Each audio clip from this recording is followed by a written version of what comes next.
Marcos Montiel 1115. Muchos saludos para usted y su familia, Mr. Turner. Me llamo Marcos Montiel, vivo desde 1990 en Estados Unidos y nunca en mi vida he podido ir a El Salvador por causa de la violencia y las pandillas. Pero hoy que tenemos un maravilloso y amigo y presidente Nayib Bukele, por fin mis deseos están muy pronto de surgir.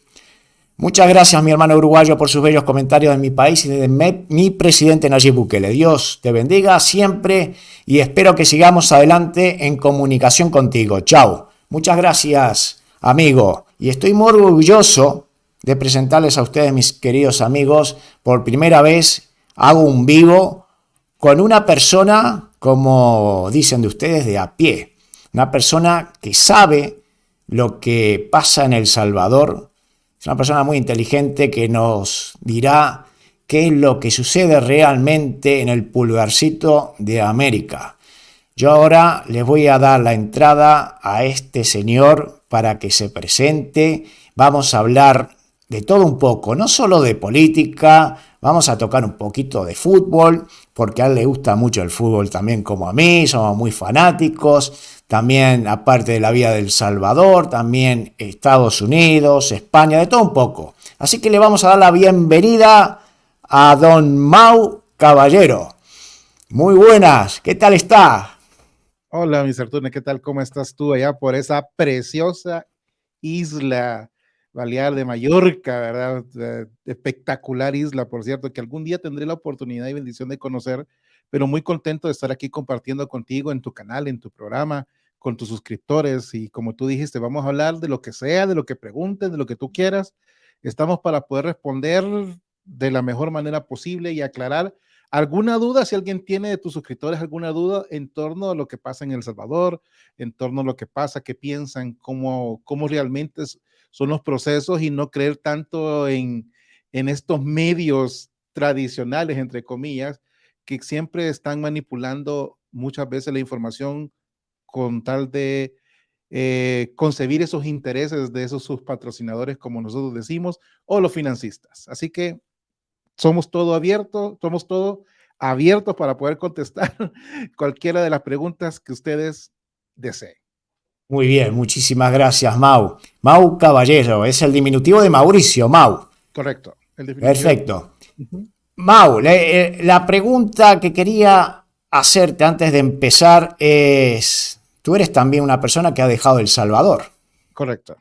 ¿Cuánto hace que te fuiste del Salvador, Mau? Fíjate que yo me vine en el año 2020, principio de 2020, o sea, yo soy un prepandémico. Es cierto, no hace mucho, como muchos de los que me miran aquí llevan ya años, pero años estamos hablando de más de 30 años. Sí, Tú eres uno de los pocos. Yo soy uno que vino a España en pandemia, o sea, bueno, la pandemia existía, pero no se había desatado como tal. Y vivo acá desde enero del 2020. Estoy aquí en España, ya vamos para 4 años de vivir aquí en este hermoso país, porque es un hermoso país, la verdad. Es un precioso país, tiene muchas cosas muy buenas. Algunas no tantas, pero también podemos hablar de que tiene cosas bonitas, igual que Uruguay, igual que El Salvador, y como cualquier país del mundo, sin importar si es de primero, segundo, tercer nivel, como quieren catalogarnos, tiene cosas bonitas, pero también tiene cosas feas. Sí. ¿Qué parte de España estás viviendo? Bueno, yo vivo en Andalucía, en la ciudad más hermosa realmente de España, según las últimas.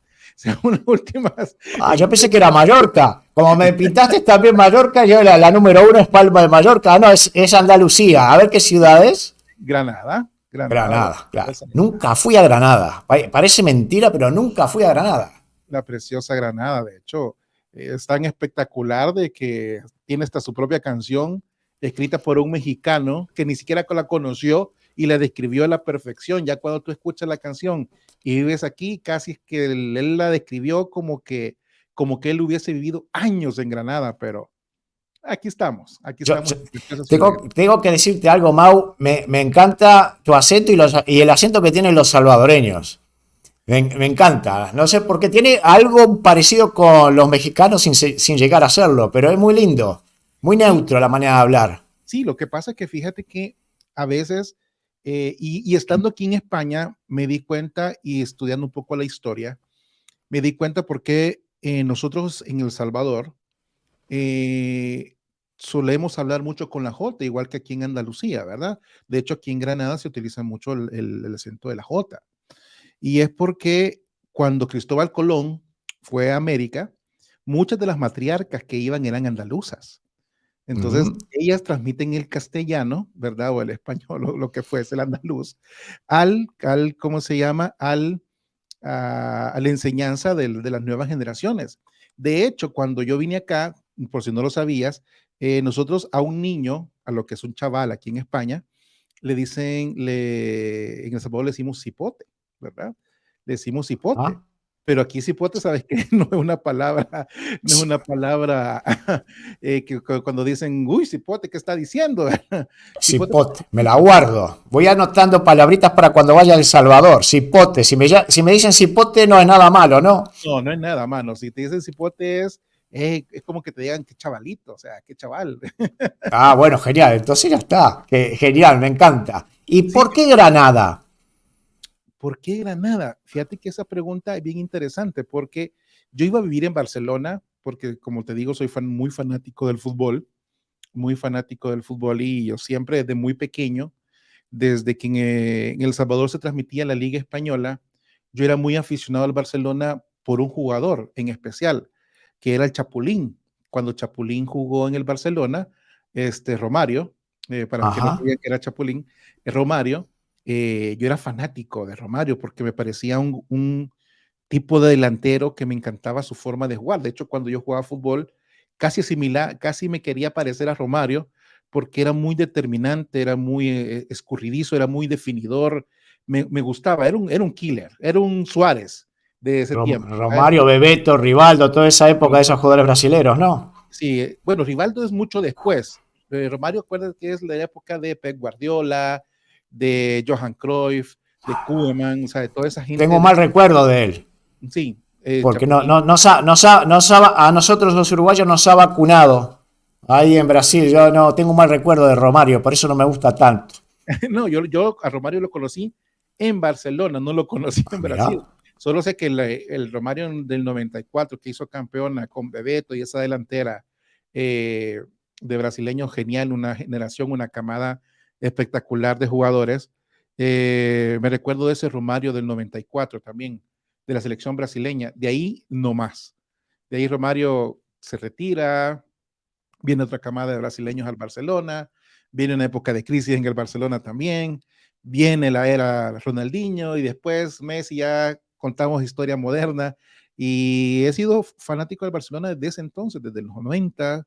Me acuerdo muy bien inclusive que yo soñaba con conocer el estadio donde fueron las Olimpiadas, porque no sé si te recuerdas que en Montjuic, En cuando Montjuic, jugó sí, en el el Olímpico de Barcelona Montjuic. actualmente, es el arquero que enciende la llama con la flecha. Me Yo era acuerdo. un niño, yo era un Sí, niño apenas, entonces yo decía, yo quiero conocer ahí, o sea, yo decía, yo tengo que ir a conocer donde fue encendido el pebetero olímpico de Barcelona 92, entonces mi sueño era vivir en Barcelona, mi sueño era vivir en ajá. Barcelona, pero como cosas de la vida, me ofrecieron un trabajo en una ciudad que se llama Churriana de la Vega, y que es contigua a Granada.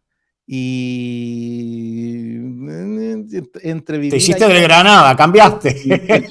Entonces, si uno siempre tiene que ver cómo llegar a un país y ver la manera Claro, de cómo poder, y también porque me beneficiaba en una cuestión académica, tanto para mí como para mis hijos, por el tipo de universidades que existen aquí en Granada, porque Granada es una ciudad universitaria en su totalidad, que hay universidades de muy altos prestigios y que aparte que es hermosa. La verdad que Granada como ciudad, no por gusto está catalogada como las ciudades más bonitas de España, la verdad.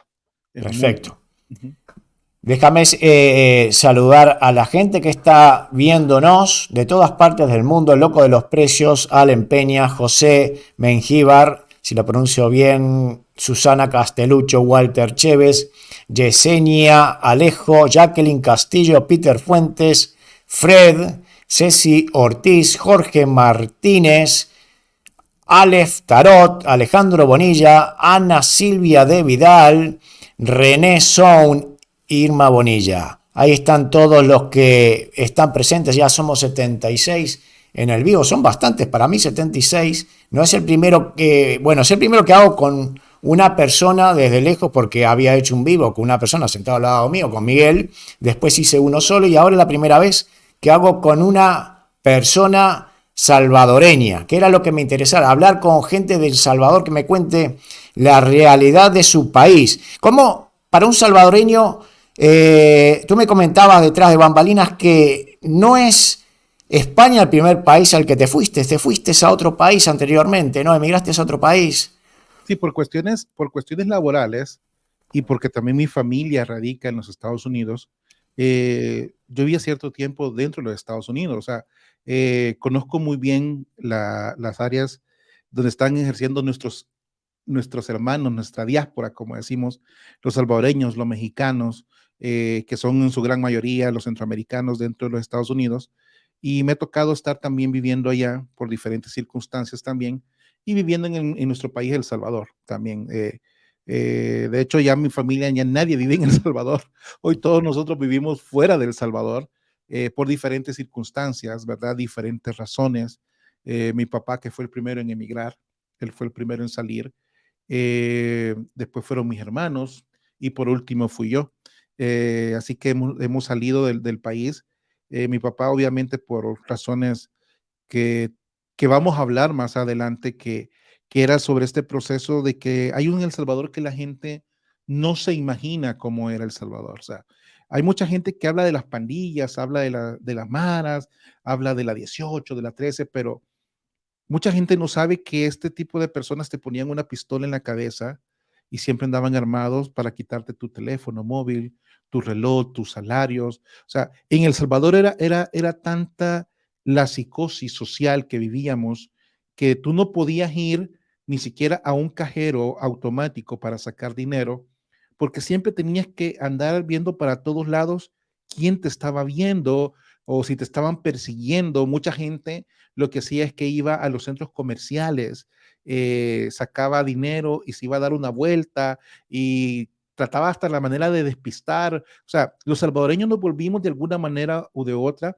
como, como instructores de seguridad propia. O sea, fuimos aprendiendo a cuidarnos nosotros mismos de esta lacra que eran terroristas realmente, que eran los pandilleros, porque no solamente te asaltaban, te extorsionaban, te amenazaban, tenían, ¿cómo se llama? Sectores gobernados, o sea, sectores donde nadie podía entrar, te pedían tu DUI, si ibas vestido de un color, si andabas el pelo de un color, si andabas con zapatos de tal marca, o sea, todo eso en El Salvador tenías que cuidarlo y son cosas que hoy se habla como de un pasado, pero por esta razón y quizás por la única razón, yo creo, el presidente Bukele ha tenido la visión de realmente ver más allá de que lo que necesita un país como El Salvador era definitivamente exterminar o extirpar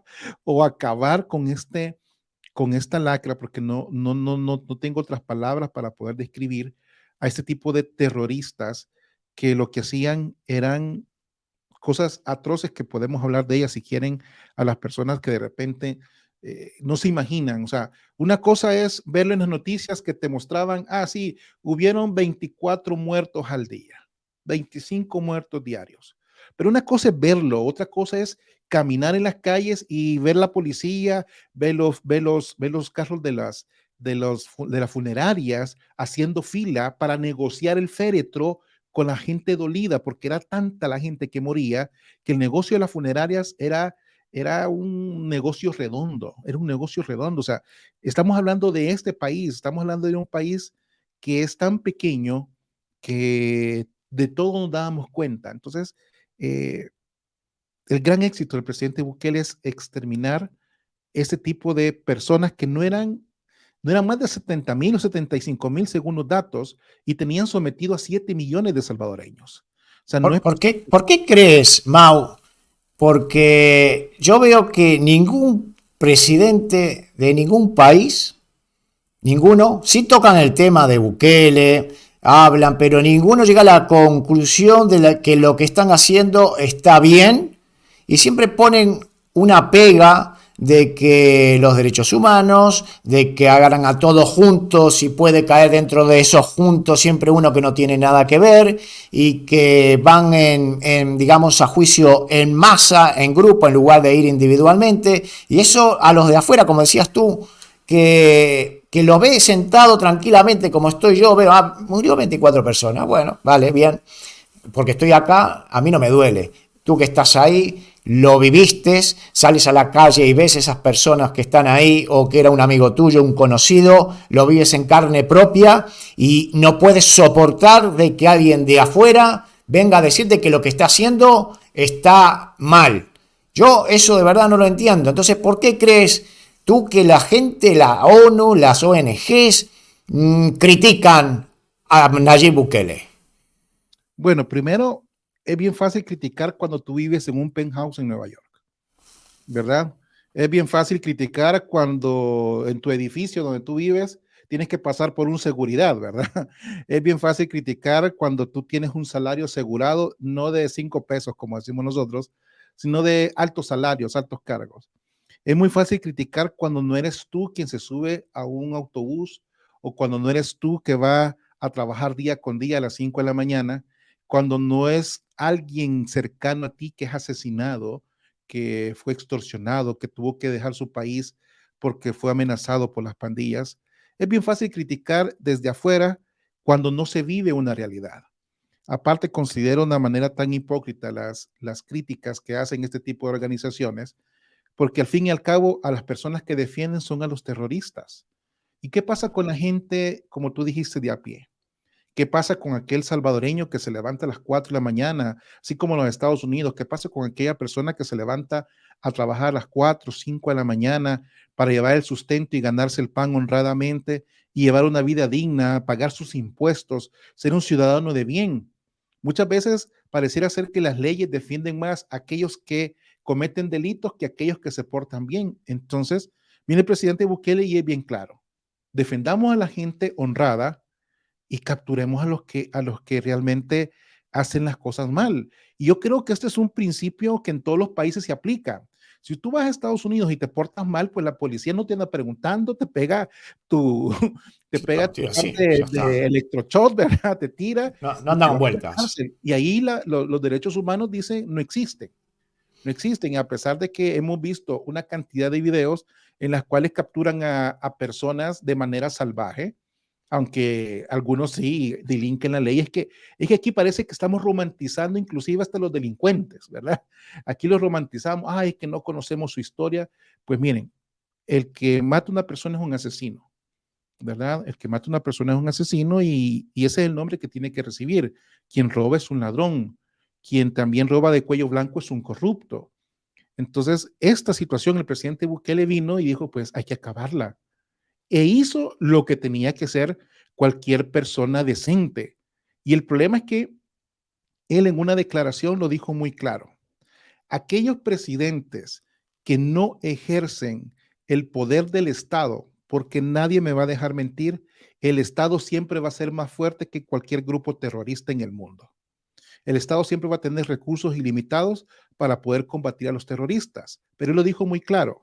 Cualquier presidente que no combata o cualquier Estado que no combata a la delincuencia es porque tiene nexos con ellos o tiene convenios dentro Eh, de estas yo organizaciones. ahora quiero comentarte algo que pasó en Uruguay hace poco. Aquí tengo a Susana Castelucho que vive en Uruguay, ella lo puede saber muy bien. He escuchado de que últimamente ha habido 6 homicidios, que el tema, bueno, la palabra de traficante, ahí me la cancelan, capaz el video, porque usar ciertas palabras aquí en YouTube te cancelan. Eso en Uruguay ahora está siendo muy fuerte y comentaban los periodistas que mucha policía, claro, está comprada por toda esta gente, porque claro, los propios policías militares viven en las zonas deprimidas donde están todos estos delincuentes. Y claro, sus salarios son tan bajos que viene esta gente que le tira por debajo de la mesa y ya los tiene ahí a todos comprados. Y claro, eso es muy difícil combatir cuando dentro del propio gobierno ya está establecido una red clientelar corrupta para hacer desaparecer todo eso, que es lo que está haciendo este señor Nayib Bukele. Cuando veo que metieron preso a este señor, no sé si llamarlo señor o qué, quizás es un insulto llamarlo señor al del FMLN, que lo llevaron preso el otro día, lo vi aquí en YouTube, a ese mismo, a Romero, ese mismo, ahí no andan con vueltas ya, ahí no se cortan, y eso es lo que la gente quiere ver, que pasen cosas, no que tan solo hablen y no digan nada, como el presidente, por ejemplo, de Colombia, que ya sabemos cómo es Colombia, no hace falta de andar estigmatizando a los pobres colombianos, la gente de bien que hay ahí, que un colombiano lo tildan de ya sabemos de qué, lamentablemente. Y este señor dice, pobrecitos todos los jóvenes que están metidos en esas cárceles, es horripilante lo que está haciendo Nayib Bukele metiendo a toda esa gente en esa cárcel, que yo veo la cárcel y parece un hotel de 5 estrellas comparado con el resto de las cárceles. Entonces, ¿qué más quiere que haga? Yo de verdad no lo entiendo, yo no lo entiendo de verdad por qué los presidentes no están con Bukele, ninguno, hasta el de México. Déjame decirte, el de México, y sé que mucha gente se pondrá en contra porque el presidente mexicano es muy querido y muy odiado a la vez. Él cada vez que se junta con Bukele, lo he visto, nunca hace ningún comentario acerca de lo que está haciendo, sino tan solo dice que está haciendo muy buen trabajo con la juventud, pero nunca toca el otro tema. Es muy difícil, hay mucho miedo quizás también, o hay mucho miedo o están todos comprados por estas mafias. Yo la verdad que no lo entiendo. Claro. Mau. Lo que pasa es que, mira, tenemos que entender que los muertos no los ponen ellos. O sea, los muertos los está poniendo el pueblo. Y mientras los muertos los siga poniendo el pueblo y no los pongan ellos, entonces el pensamiento no va a cambiar de en torno a ellos. O sea, tanto los presidentes como AMLO, en este caso Manuel López Obrador, que también ha intentado romantizar esta situación de que están combatiendo, pero los muertos siguen estando ahí. El sufrimiento y el dolor de una familia mexicana sigue estando ahí y parece que eso no les importa a ellos. O sea, el Estado mexicano, que es un Estado muy poderoso, ¿verdad? Tiene la capacidad para poder combatir este tipo de situaciones, pero ellos intentan romantizarlo todo también. Igual que como lo están haciendo en diferentes partes de Latinoamérica, tú que mencionaste a Petro, que acaba de dar de unas declaraciones en las cuales dice que la gente que tiene dinero se vuelve de derecha y por eso no quieren que tener dinero para que sigan siendo de izquierda. El pensamiento, yo digo el pensamiento tonto izquierdista que nunca nos ha llevado a nada bueno en ninguna parte del mundo. Y todavía hay gente que sigue creyendo que este tipo de políticas son las que sacan adelante. Y eso creo que a la larga hace un daño tan grande porque los únicos que engordan sus bolsillos son ellos mismos. O sea, los izquierdistas políticos viven como oligarcas de derecha, pero quieren que la gente viva como izquierdas. Es un poco contradictorio, ¿verdad? Este sistema político que ellos intentan implementar. Lo es, Y, lo y es. con lo que tú dijiste de Alberto Romero, que es un diputado de Arena, por cierto, perdona la corrección, eh, hay muchos que están detrás también. O sea, esta solo es la punta del iceberg, porque muchos de nosotros que somos salvadoreños conocemos a la perfección cómo han sido los negocios que este tipo de gente ha hecho a costa de la pobreza del pueblo salvadoreño. Porque una cosa es hablar de los, ¿cómo se llama? De los diputados y cómo se enriquecieron ilícitamente. Y otra cosa era ir a un hospital y saber de que no tenías un medicamento o no tenías una simple bolsa de suero, porque a mí me tocó vivir en el hospital con mi hijo, de que a mí me tocó ir a comprar una bolsa de suero. Tú sabes que aquí en España eso sería como inconcebible, llegar a un hospital y que no tuvieran una bolsa de suero. Y a mí me tocó ir a comprar una bolsa de suero porque estaban desabastecidos. En un gobierno de izquierda que se supone le apostaban a la salud y a la educación, pero que fue todo y totalmente lo contrario. Claro. Lo que está pasando en El Salvador es de que ahora, el ser el presidente Bukele, una persona que no está ni casada con la izquierda ni casada con la derecha, no tenés que rendirle pleitesía a nadie, no tenés que deberle ningún favor a nadie, no tenés que estar ocultando absolutamente nada. Se castiga la corrupción, venga de donde venga. Y claro ejemplo de que el Partido Nuevas Ideas, al que él pertenece actualmente, eh, ha desaforado 4 de sus diputados y 3 de ellos están en la cárcel. A 3 los de ellos. propios de su propio partido, él tiene mano dura también. Es que hay que aplicar, es que mira, es que realmente la política tendría que ser igual para todos, tendría que ser pareja. La justicia no puede tocar a algunos sí y a otros no. Nosotros como salvadoreños nos quejábamos de que aquel que robaba, el típico ejemplo de la gallina, 10 años de cárcel. Yo siempre he dicho, aquel que de repente robaba una zanahoria o un perejil en el súper, le pegaban 5 años en la cárcel, y aquel que robaba $350,000, $500,000, lo hacían devolver o simplemente calabaza, calabaza, cada quien para su casa. Pero el problema es que robar es robar en cualquier ámbito, tanto dentro de si robaste poco, robaste mucho, robar es robar. Ambos tienen que pagar. El problema es que en El Salvador solo pagaban aquellos que no podían pagar un abogado. Monseñor Romero decía que la serpiente siempre muerde al descalzo, y claro ejemplo es eso, que siempre muerde aquel que no tiene para poder defenderse. Pero estos que tienen con qué defenderse casi siempre salían libres, pero creo que eso ya se está acabando en El Salvador. Y ahora que estás hablando del tema de pobreza, por lo visto, ya Nayib Bukele acabó con el tema de la inseguridad.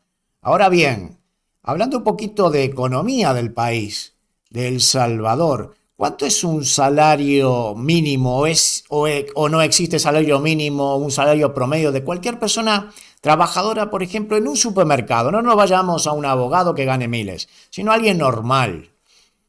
Bueno, dentro del salario, creo que el aumento salarial llegó a los 325 y algo ya con los descuentos, y en industria creo que andaba por los 360, 370.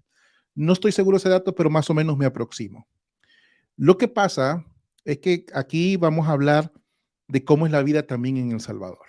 O sea, podemos hablar de España y podemos hacer un símil con la realidad española. Tú sabes que aquí en España el salario interprofesional anda por los 1,080 o 1,100 y algo, ¿verdad?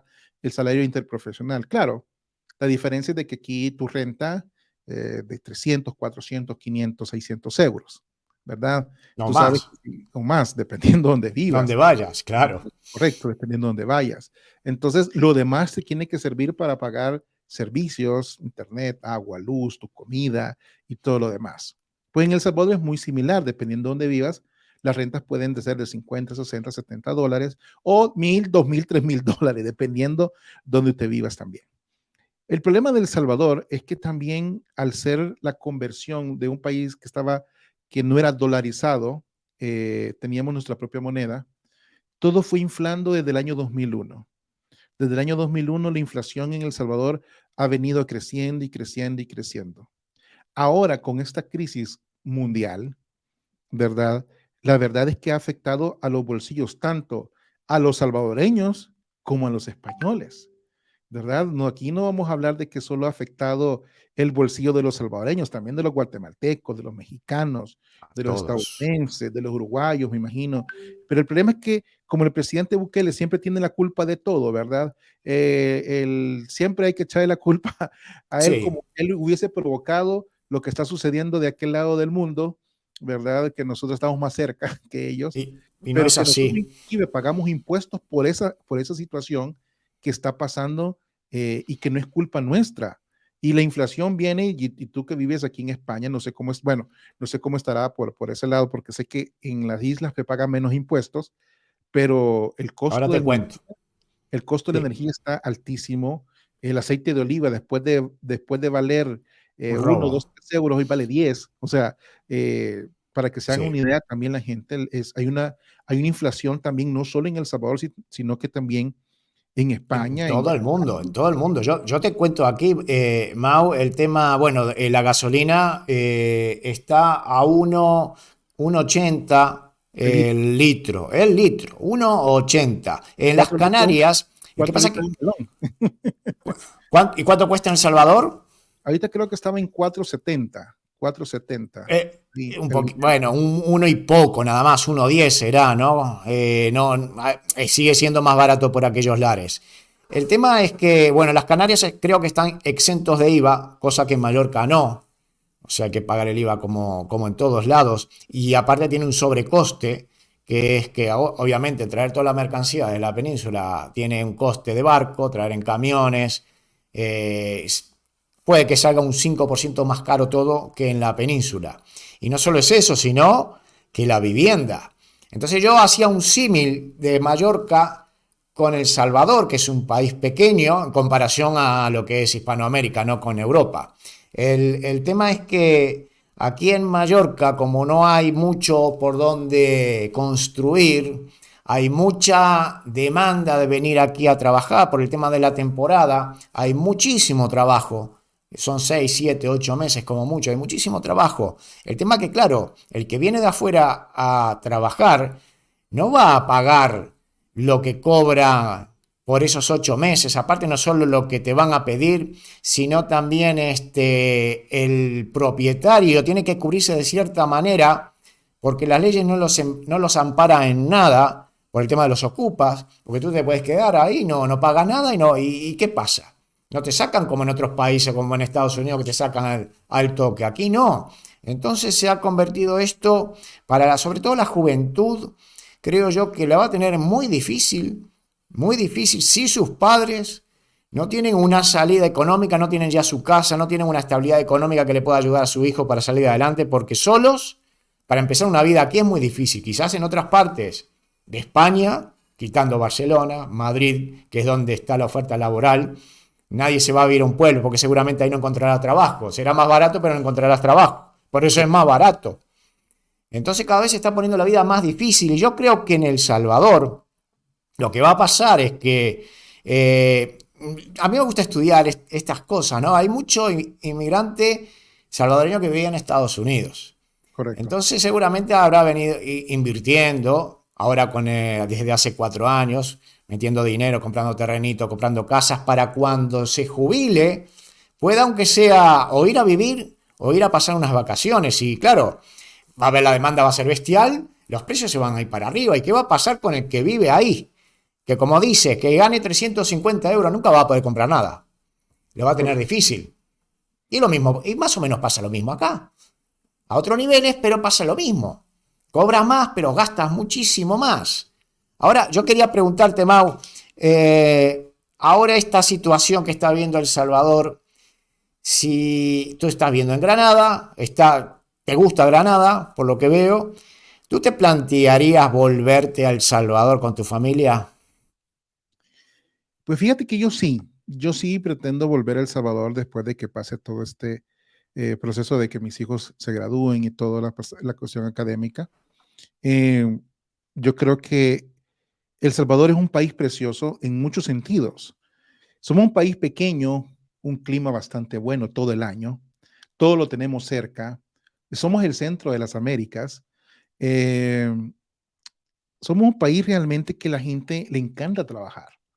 Somos un país que la gente le encanta trabajar, y somos un país que sabemos que podemos salir adelante, porque nosotros como salvadoreños, solo te puedo contar una historia así de vida.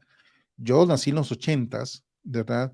Eh, He vivido terremotos de gran magnitud, he vivido ofensivas armadas, he vivido guerras, he vivido desastres naturales, he vivido los fenómenos de las pandillas y he vivido el mal de todos los males, la corrupción de los partidos políticos anteriores al gobierno. Y aún así el país ha salido adelante gracias a gran parte al pensamiento de su pueblo y al trabajo de su pueblo, que no se ha detenido ante todo.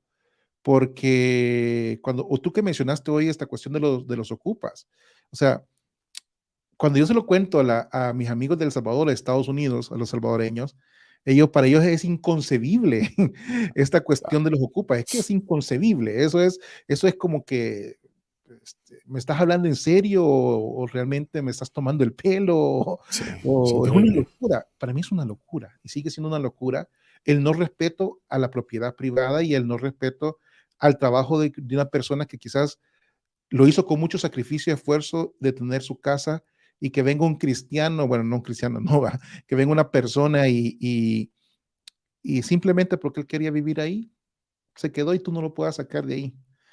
Es algo terrible, ¿verdad? Es algo terrible, pero sí, vivir en El Salvador es una prioridad, regresar a mi país es una prioridad. Yo creo que todos soñamos con regresar a nuestro querido país, El Salvador, todos queremos volver de alguna manera o de otra, porque eh, yo siempre lo tomo como una similitud por eso mi canal se llama Fe y Política.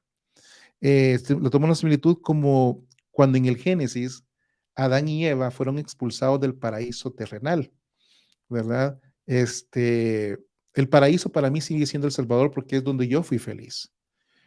Aunque uno tiene que aprender a ser feliz dependiendo del país donde viva, tiene que aprender a ser feliz, aprender a convivir, aprender de la cultura, aprender todo, porque tienes que hacerlo, porque tienes que adaptarte a sus tradiciones, no puedes venir a imponer algo que no es de este país, ¿verdad? Porque aquí hay un montón de temas polémicos que quizás no estoy de acuerdo con ellos, pero tengo que aprender a convivir porque es parte de la cultura española, ¿verdad? Yo, No, yo, yo te no, estoy escuchando, Mau, me estoy entreteniendo muchísimo. Me gusta cómo hablas, cómo te expresas. Me gustaría que mencionaras nuevamente tus redes sociales porque tú tienes un canal y para los que no te conocen, ¿dónde se tienen que dirigir ellos para que te vean? Bueno, mi canal en YouTube se llama Fe y Política. Mi canal en YouTube y en Facebook se llama Fe y Política. Solo tienen que irse a Fe y Política y ahí voy a aparecer yo. Ahí, Ahí, ahí está. Hablas de sí. todo, ¿no? Hablo de todo, hablo de todo. Yo por lo general suelo hablar bastante de lo que está pasando en El Salvador. Eh, Me gusta también hablar un poco de lo que pasa afuera, pero me gusta más hablar de lo que está pasando en El Salvador por los contextos. Y porque a veces muchas personas, y ya que lo mencionas, no conocen realmente, inclusive hasta la historia del presidente Nayib Bukele. O A sea, eso quería preguntarte. no conocen la historia del presidente Nayib Bukele. O sea, porque conocen al presidente Bukele hoy que acaba de firmar un acuerdo con Google Cloud, conocen al presidente Bukele que ha exterminado las pandillas, conocen al presidente Bukele que ha implementado el sistema de Bitcoin en El Salvador como moneda de circulación, o sea, conocen al presidente Bukele que ha actuado en redes sociales y que ha hecho de El Salvador un país de moda, como yo digo actualmente. Ha hecho El Salvador y ha sacado un país de 20,000 kilómetros cuadrados a la palestra mundial y que todo el mundo hable de él, porque El Salvador es un país muy pequeño, es muy pequeño. Entonces, la gente solo conoce a ese presidente Bukele, pero no conoce cómo el presidente Bukele llegó al poder realmente. No conoce cómo el presidente Bukele llegó a ser presidente de El Salvador. Yo creo que a veces tenemos que conocer la historia para poder entender el contexto actual. Muchas personas que no conocen, el presidente Bukele empezó siendo un alcalde de una ciudad que se llama Nuevo Cuscatlán. Nuevo Cuscatlán. De hecho, podríamos compararla a esta ciudad como decirte, esto sería como, digamos, está la ciudad de Madrid, pero Nuevo Cuscatlán queda allá por donde está Toledo, por decirte algo así un Periferia poco de una gran de la capital. correcto. Entonces, él empezó ahí y desde que empezó, se empezó a notar la diferencia de que este municipio empezaba a tener un nombre y nadie sabía por qué. Yo me recuerdo que en esos años empezamos a ver la bendita N, empezamos a ver la bendita, digo la bendita N porque todavía se sigue viendo. ¿Qué es Era, eso? Para que los que no sabemos, la bendita N. la bendita N es el logo de Nayib Bukele Ajá. y que era el símil con Nuevo Cuscatlán también. Nuevo Ah. Cuscatlán. Entonces la N empezó ahí, en Nuevo Cuscatlán. Entonces cuando tú entrabas y empezabas a escuchar la transformación que estaba teniendo este municipio, llamaba mucho la atención porque la gente de ese municipio ya no emigraba hacia los Estados Unidos. La gente de ese municipio no se quería ir a otro sitio porque estaba muy feliz viviendo en Nuevo Cuscatlán. Entonces a la gente le empezó a llamar mucho la atención y empezaron a conocer al presidente Bukele por los proyectos sociales que desarrollaba: alfabetización, becas a los estudiantes, transformación del municipio, dinámica de comercio, y empezaba ese municipio como a resurgir y a salir de de un municipio que nadie conocía a un municipio que todos conocían. El presidente Bukele llegó al poder, llegó a ser alcalde vía el partido del FMLN, que es el partido de las izquierdas, el partido rojo, el colorado, como quieran llamarle, el partido FMLN. El presidente Bukele llegó a ser alcalde vía FMLN. Pues al ver el trabajo que el presidente Bukele hizo y lo bien que lo hizo, la joya de la corona, como decimos nosotros los salvadoreños, es San Salvador, porque es la capital de la nación. Todo el mundo quiere ser alcalde de San Salvador porque es como decir lo máximo. O sea, esto es como decir ser alcalde de Madrid o ser el alcalde de Barcelona, porque es un lugar donde tú puedes ejercer mucho más proyectos y ser mucho más visible. Entonces el FMLN viene y lo lleva como candidato a la alcaldía de San Salvador, la cual viene el presidente Bukele con su estrategia de renovar la capital y gana la alcaldía de San Salvador y arrasa la alcaldía de San Salvador y efectivamente transforma la alcaldía de San Salvador, y San Salvador cambia radicalmente su imagen. Hizo muchos proyectos de una obra por día, la iluminación en toda la capital, la reestructuración de sus parques. O sea, la imagen de una capital destruida cambia a una capital renacida, ¿verdad? Pero él ya empezaba a tener problemas con el FMLN porque no estaba de acuerdo cómo se llevaba el gobierno en ese entonces de Sánchez Serén, y él empezaba sus críticas de manera constante, que si el FMLN no cambiaba, ese partido se iba a autodestruir, porque no se daban cuenta de que seguían pensando como en 1980. O sea, esta gente todavía piensa de que levantando el puño izquierdo, piensa que todavía cantando himnos de batalla o de guerra van a ganar de nuevamente, y que la revolución y que el socialismo y que la sangre de los no sé quién, y empiezan con sus lemas, ¿verdad?, izquierdistas. Piensa que todavía en el año 2023 la gente va a querer volver a los años 80. Entonces el presidente Bukele empieza a atacar al gobierno de su propio partido. Pues al gobierno de su propio partido y a la dirigencia no le gustaba lo que él decía. Y vienen y le arman, como decimos nosotros, un chanchullo. Un chanchullo para nosotros es como le arman como una treta, le arman como un plan para desprestigiarlo y para expulsarlo del partido. Y la bendita razón por la que expulsaron al presidente Bukele, no sé si tú lo sabías, es que a él lo expulsan porque lo acusan de que él le tiró una manzana, ojo, una manzana. Esto es como el pico de Rubiales, ¿verdad? O sea, un piquito y el desastre que se armó. Aquí le tiró una manzana, ¿verdad?, a una concejal de la alcaldía, y eso fue el motivo para poder expulsar al presidente Bukele del FMLN, Hicieron un ¿verdad? favor entonces. Sí, le hicieron, ellos mismos, esa bendita manzana creo que les ha salido bastante cara a ellos. Bastante cara, la más cara. La manzana más cara de la historia le podemos poner, porque acabó con un partido político ya en su totalidad. Entonces el presidente Bukele viene y decide formar su propio partido político, que se llama Nuevas Ideas. Pero lastimosamente, en ese entonces, en el 2018, cuando él forma el partido Nuevas Ideas, inclusive yo soy firmante del partido, todo estaba en contra de él. Tanto la Asamblea Legislativa como los magistrados del Tribunal Supremo Electoral. El presidente Bukele tuvo la capacidad de reunir 200,000 firmas en 4 días para formar un partido político. Pero lo del Tribunal Supremo Electoral le bloquearon en su totalidad la inscripción del partido para que él no pudiera participar como presidente en las elecciones del año 2019. Entonces viene el presidente Bukele, al no tener esa opción de poder participar con su propio partido, viene y se va a un partido político que se llama Cambio Democrático. ¿Y qué crees tú? Por casualidad de la vida, también cancelan a Cambio Democrático para que el presidente Bukele no pueda participar en las elecciones. Una mafia. Qué curioso, ¿verdad? O sea, aquí las cosas son bien curiosas.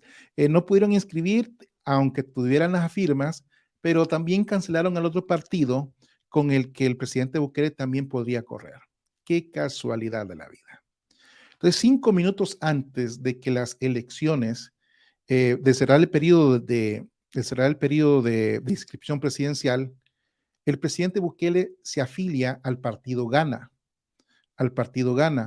y lo hace 5 minutos antes. Y me recuerdo muy bien, porque para que nadie tuviera ningún tipo de dudas, él inclusive abre una cuenta de Twitter inscribiéndose él para dejar constancia de que lo hizo 5 minutos antes de que se acabara el proceso de inscripción y así no pueda ser vetado de ninguna manera. Por ley o por lo que tú quieras, tuvieron que aceptar la candidatura del presidente Bukele. Fueron poniendo una de trabas, tú no te puedes imaginar todo lo que hacían con tal de que él no llegara al poder, porque ellos sabían que el presidente Bukele llegando al poder, sabían que iba a ganar. O sea, si como alcalde tenía ese, ¿cómo se llama? Ese arrastre, como decimos nosotros a los salvadoreños, ahora como presidente, créeme que la elecciones del 2024, febrero de 2024, no va a ser un gane, va a ser una masacre electoral. Va a ser una masacre electoral, porque si así fue en el 2019, a pesar de todo, que lo conocíamos como alcalde y no como presidente, que hizo tantas cosas positivas, inclusive en contra de la primera asamblea con la que él gobernó, que le bloqueaba por todos lados los préstamos, las ayudas, los proyectos. Muchos no lo saben, pero el presidente Bukele prácticamente tiene gobernando como tal 2 años, porque el primer año fue de pandemia y todavía en contra de una asamblea que lo reprimía, que inclusive interpelaba a sus propios ministros, que era una asamblea tan nefasta de los partidos de oposición que mucha gente no se daba cuenta de que, y bueno, mucha gente se dio cuenta de que la persecución era una persecución criminal. Era una persecución criminal y yo creo que al fin y al cabo el presidente ha sabido sortear cada una de la oposición que se ha ido poniendo enfrente y por eso es el éxito del presidente Bukele también. Porque a pesar de todos los que están en contra, él sigue adelante.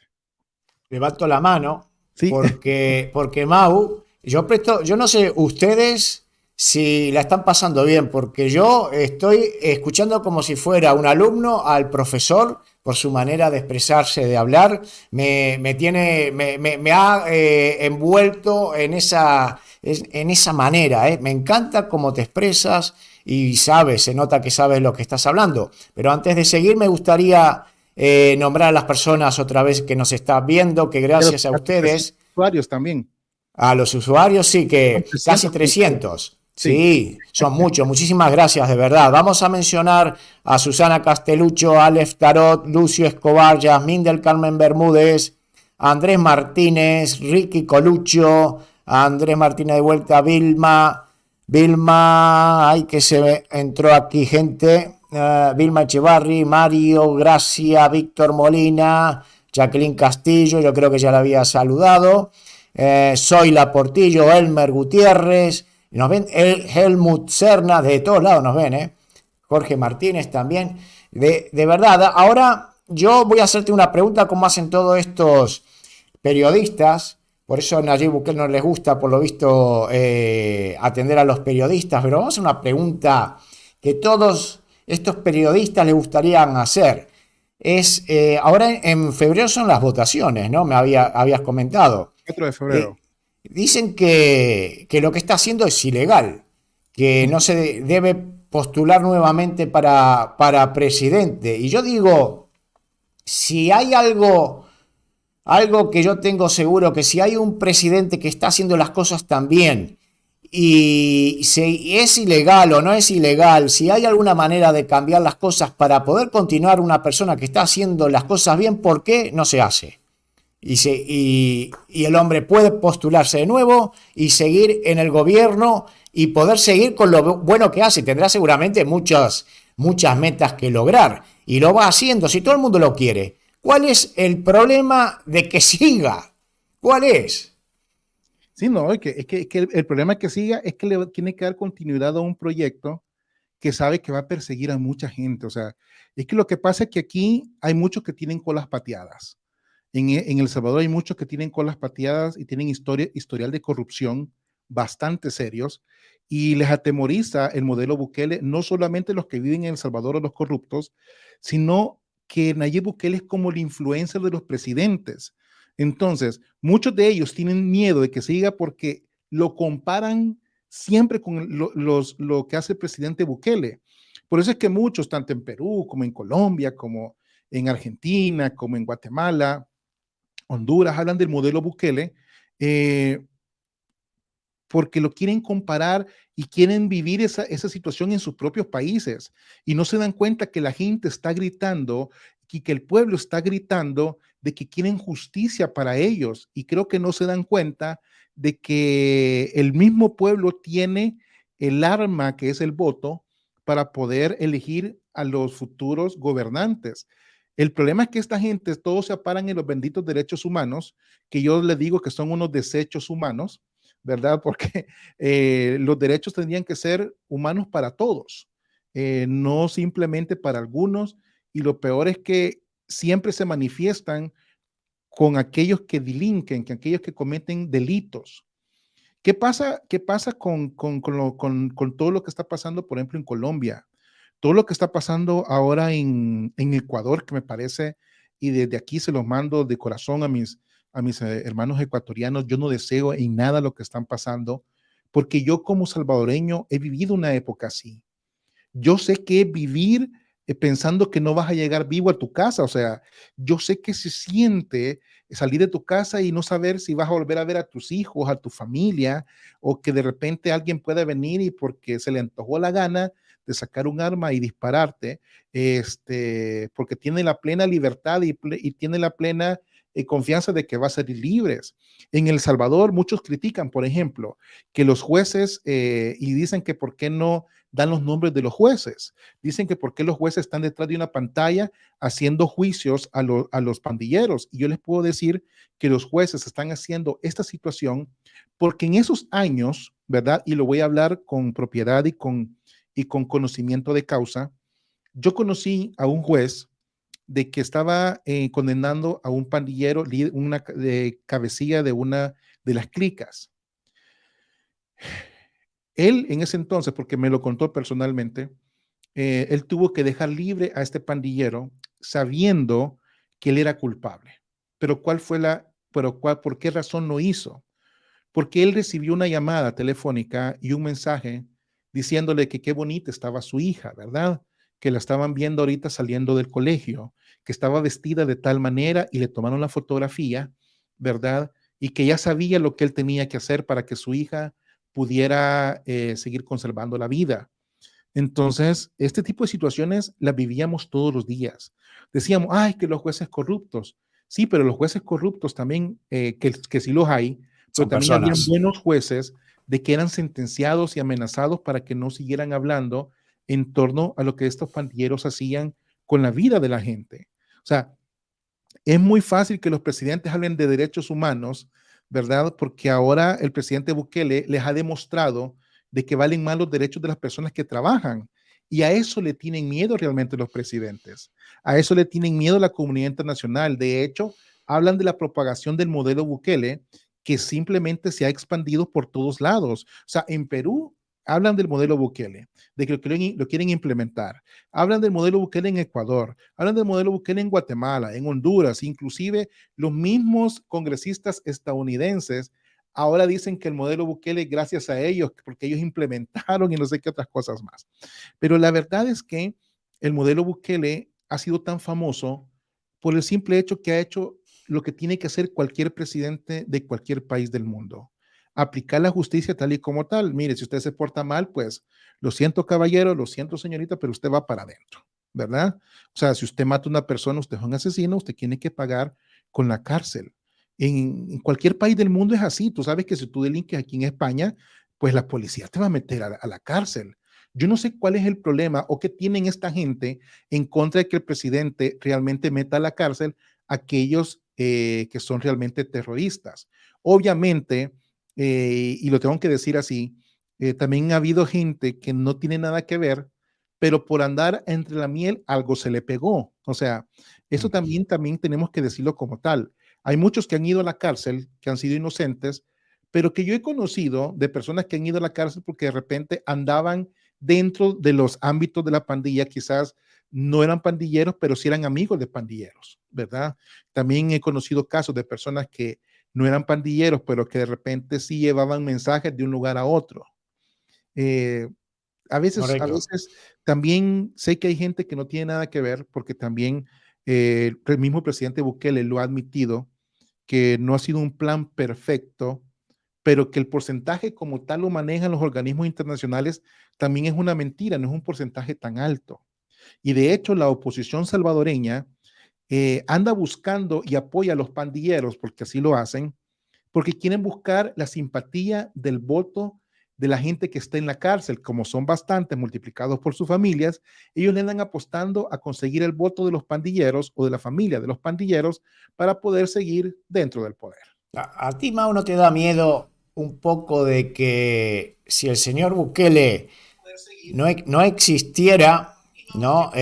Porque yo lo que veo que donde está El Salvador ubicado, que está rodeado de tres grandes países, ¿no? Guatemala, Honduras, Nicaragua, es el único país de El Salvador que no actúa como tapón de toda, digamos, Hispanoamérica, ¿no? Si tú miras el mapa, vas hacia arriba, tienes Costa Rica, o tienes Panamá, Costa Rica, después que te viene Nicaragua, después Honduras, Guatemala, y El Salvador está ahí arrinconado. Entonces, como que si uno piensa bien, Bukele, ese es un paraíso ahí, verde, es la luz. Sin embargo, si este hombre no estuviera, toda esa gente que seguramente muchos de estos maleantes habrán escapado a los países limítrofes, estarán ahí esperando. De hecho, en Honduras está pasando ese fenómeno, también en Guatemala, ¿verdad? En México están sufriendo la emigración de pandilleros, ¿verdad? Y de hijos de pandilleros y de miembros de las pandillas que han logrado escaparse de las fronteras de El Salvador y que están haciendo destrozos en los países como Honduras, Guatemala y México. ¿Y por qué lo menciono? Porque de repente eh, la persona que es mala, aquellos que son malos, van a ser malos en cualquier parte. A ellos no les va a importar, dependiendo de donde estén, ellos siempre van a querer ser lo que ellos son, ¿verdad? Y que cambien es bastante complicado, ¿verdad? Yo sé que una persona tiene la capacidad de cambiar, pero esta gente, al no conocer otra cosa, que es robar, asesinar, extorsionar, van a seguir haciendo lo mismo.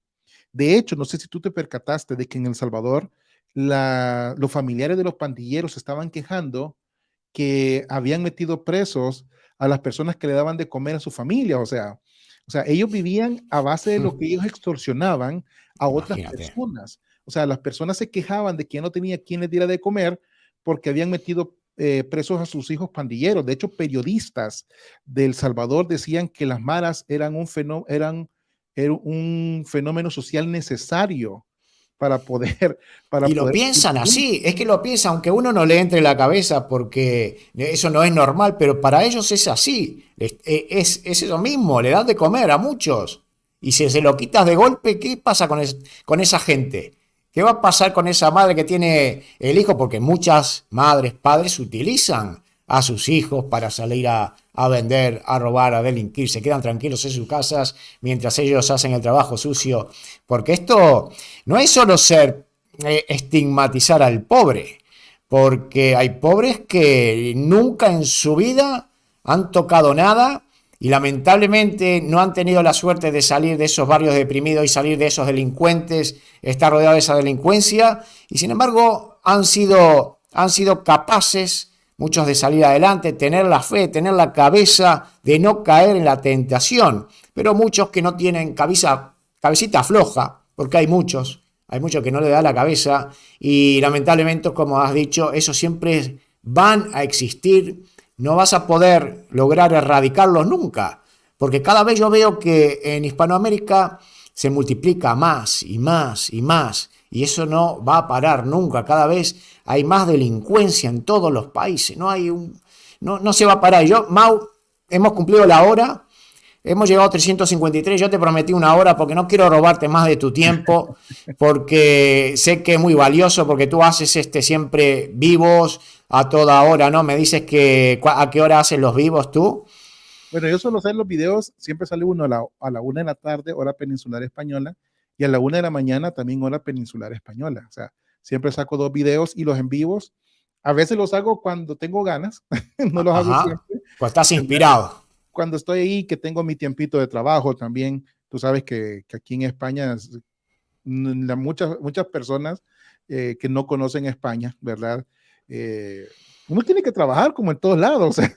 Hablaremos eso, nos juntaremos y hablaremos en otro video tocando la temática de España y cómo es vivir acá. Sí, verlo como latinoamericano, porque también para un latinoamericano vivir en España es complicado. Es complicado por muchas razones, aparte de que se dice que es un país de primer mundo, pero hay muchas cosas que no son tan de primer mundo. No, No son no, de pero eso primer lo mundo. dejaremos para otros videos. No, cumplimos una hora. Vuelve a nombrarme el canal tuyo para que la gente que no te conoce vaya. ¿Cómo es que se llama? Se llama Fe y Política. Fe y Política en Fe YouTube. y política. Vale. Y yo Sí. también me tengo que autopromocionar, que tengo otro canal que se llama Mr. Turnes Más, donde tengo los otros videos, porque hay muchos amigos que me preguntan, ¿dónde están los videos que subía siempre? Pues los tengo en el canal Mr. Turnes Más, donde viajo por España, filmo de Uruguay y por donde, a ver, por donde caiga. Entonces, mi amigo Mau, ha sido un placer tenerte, de verdad. Un honor, me encantó esta charla, escucharte hablar y yo creo que a la gente también por todos los comentarios que están apareciendo están muy contentos con esta entrevista. Yo te mando un gran abrazo y vamos a quedar para otro directo, que me ha encantado. Muy bien, excelente. ¿No? Y saludos a todos los 335 que veo conectados acá. Saludos, Un montón, bendiciones. Recibo increíble. bastante. Yo sé, yo espero que sigan a tu canal y esperamos volver a charlar de nuevo y poder hablar más ampliamente de lo que está pasando en cualquier parte del mundo, en España, en Estados Unidos y en El Salvador, desde luego. Ahí va, ahí quedamos. Muchas gracias y un Gracias. abrazo para todo el mundo. Chao, hasta la próxima. Bye bye.